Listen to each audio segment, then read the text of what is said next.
আসসালামু আলাইকুম রহমতুল্লাহ। প্রিয় শিক্ষার্থীরা, আশা করি সবাই ভালো আছো। আলহামদুলিল্লাহ, আমিও ভালো আছি। তোমাদের সকলকে স্বাগত জানাচ্ছি উইজডম ম্যান চ্যানেলের আরেকটি নতুন ভিডিওতে। আজকে আমরা পড়ব তোমাদের সপ্তম শ্রেণীর ইংরেজি বিষয়ে ইউনিট নাম্বার 3 ইফ নিয়ে। তো এখানে প্রথম যেটা রয়েছে 3.1 অ্যাক্টিভিটি বলা হয়েছে যে read the following story written by a student for their annual school magazine, then asked and answer the following questions in pair or groups. বলা হয়েছে যে নিচে বিদ্যালয় বার্ষিক ক্রিয়াপত্রে একজন শিক্ষার্থীর লেখাটি পড়ো, তারপর দল বা জোড়ায় ভাগ হয়ে নিচের প্রশ্নগুলো একে অপরকে জিজ্ঞাসা করো এবং উত্তর দাও। এখানে বলা হয়েছে লাইফ মাস্ট গো অন। হ্যাঁ, এখানে একটা প্যারাগ্রাফ রয়েছে যেটা তোমরা পরে পড়ে নিবে ইনশাল্লাহ। এরপর আমরা চলে যাব ডিরেক্ট পৃষ্ঠা নাম্বার 22-এর এই যে 7টা কোশ্চেন রয়েছে, এই 7টা কোশ্চেনের অ্যান্সার স্ক্রিপ্টটাতে।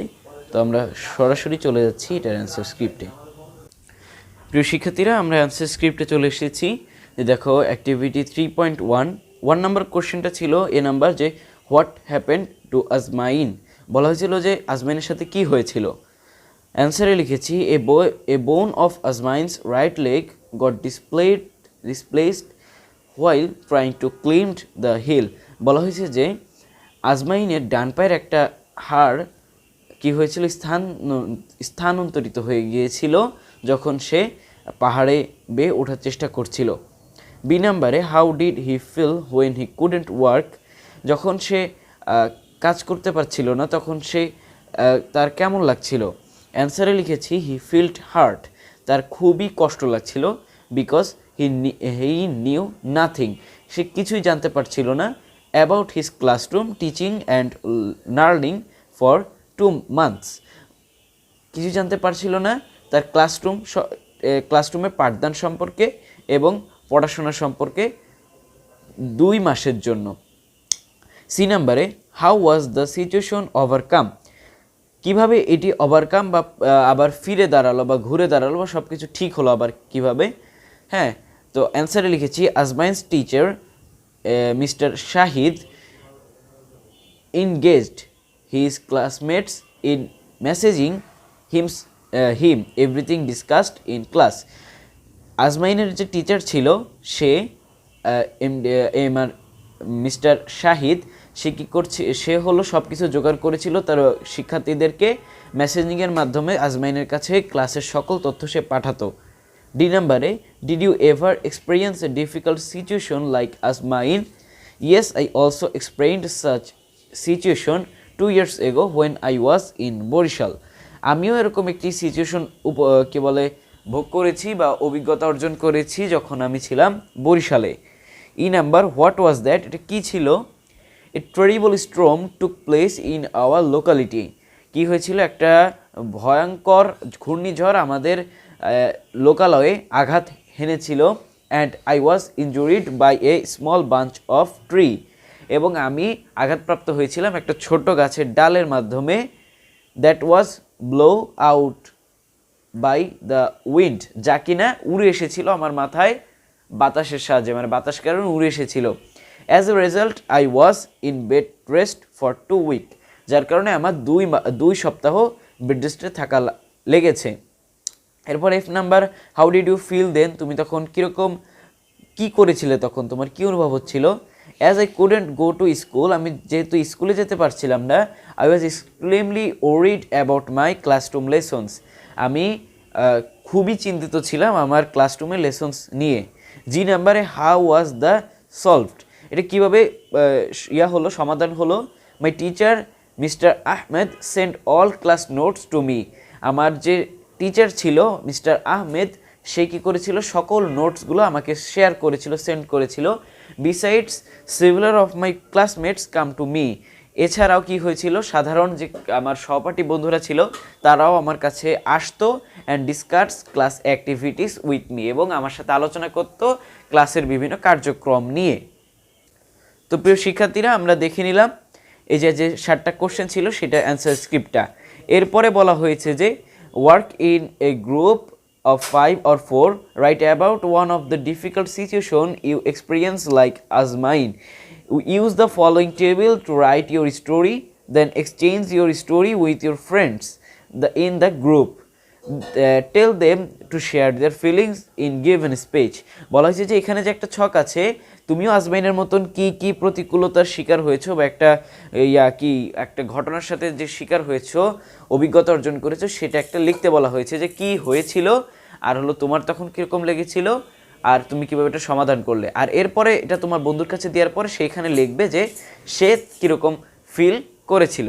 তো চলো আমরা এটা অ্যান্সার স্ক্রিপ্টটাও দেখে আসি। দেখো activity 3.2 A difficult experience in my life. এখানে 1 নম্বরে যে কলামটা ছিল, ছকটা ছিল, সেখানে ছিল হোয়াট হ্যাপেন্ড, কি হয়েছিল।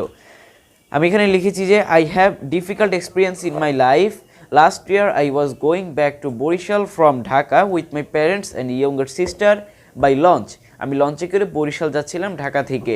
Unfortunately there was expensive pressure of passengers that day. Unfortunately বা দুর্ভাগ্যবশত এখানে অনেক যাত্রীর ঢল ছিল। মোর ওভার, মোট কথা, দ্য ওয়েদার ওয়াজ ব্যাড। আর একটা কথা হলো যে ওইখানকার আবহাওয়াটাও খারাপ ছিল। The launch took passengers beyond it's capacity. কি হয়েছিল যে তার লঞ্চের যে ক্যাপাসিটি ছিল, ধারণ ক্ষমতা অনুযায়ীও একটু বেশি সে যাত্রী উঠিয়েছিল। The launch began to swing, যাত্রা শুরু করলো লঞ্চটি। হোয়েন ইট রিচ চাঁদপুর, যখন এটা চাঁদপুরে পৌঁছালো, it was about to sink because the tremendous wind strong current and wave the river. এটা প্রায় ডুবতে বসেছিল। কারণ কি? কারণ হলো বাতাসের কারণে এবং খুবই শক্তিশালী ঢেউয়ের কারণে এটা প্রায় ডুবতে বসেছিল। হাউ ডিড আই ফিল, তুমি তখন কীরকম অনুভব করছিলে সেটা তুমি এখানে লিখবে। আই বিকাম এক্সট্রিমলি অ্যাফ্রাইড, আমি খুবই ভয় পেয়েছিলাম। I could not hold my nerve, আমি তখন আমাকে ধরে রাখতে পারছিলাম না। হ্যাঁ, আই গ্রেট প্যানিক অপিকিউড মাই মাইন্ড, আমি তখন আমার মনে খুবই একটা একটা প্যানিক অনুভব করছিলাম। ঠিক আছে। I just thought that we were going to die, আমার তখন এটাই মনে হচ্ছিল যে আমরা মরতে চলেছি। মাই সিস্টার ওয়াজ স্ক্রিমিং, তখন আমার বোনটি তখন কান্না শুরু করে দিল। My parents extremely were worried about our safety, আমার যে প্যারেন্টস ছিল, মা বাবারা আমাদের সেফটি নিয়ে চিন্তিত হতে শুরু করলো। হাউ ওয়াজ ইট সলভড, এটা কীভাবে সমাধান হলো। When the launch was about to sick, যখন এটা ডুবতে বসলো, the crew of the launch worked hard to save our life of the passengers. এখানে যে ক্রু মেম্বাররা ছিল তারা কি করছিল, খুবই কঠোর পরিশ্রমের সাথে আমাদের প্যাসেঞ্জারদের জীবন রক্ষা করার চেষ্টা করছিল। They tried their best to take the launch near the shore, তারা কাছের একটা তীরেতে নিয়ে যাওয়ার চেষ্টা করছিল। At the same time they contact the crews of other launches, তারা অন্যান্য লঞ্চের আশেপাশের যে লঞ্চগুলো ছিল সেই ক্রুদের সাথে যোগাযোগ করার চেষ্টা করছিল। ঠিক আছে। এরপরে বলা হয়েছে luckily a big launch appeared and rescued several hundred passengers from our launch, কিন্তু আলহামদুলিল্লাহ বা ভালো ভাগ্য অনুযায়ী বা লাকিলি বা সৌভাগ্য অনুযায়ী কি হয়েছিল যে এত বড় লঞ্চের থেকে প্রায় শতাধিক প্যাসেঞ্জারের জীবনকে রক্ষা করা গেল। Many passenger jumped of the launch with life saving tubes, অনেক প্যাসেঞ্জাররা লঞ্চ থেকে ঝাঁপ দিয়েছিল এই যে টিউব ব্যবহার করে, যে এক ধরনের চাকা থাকে বায়ুভর্তি, ওটা পড়ে তারা লাফ দিয়েছিল পানির মধ্যে বা লঞ্চের থেকে নেমে যাচ্ছিল।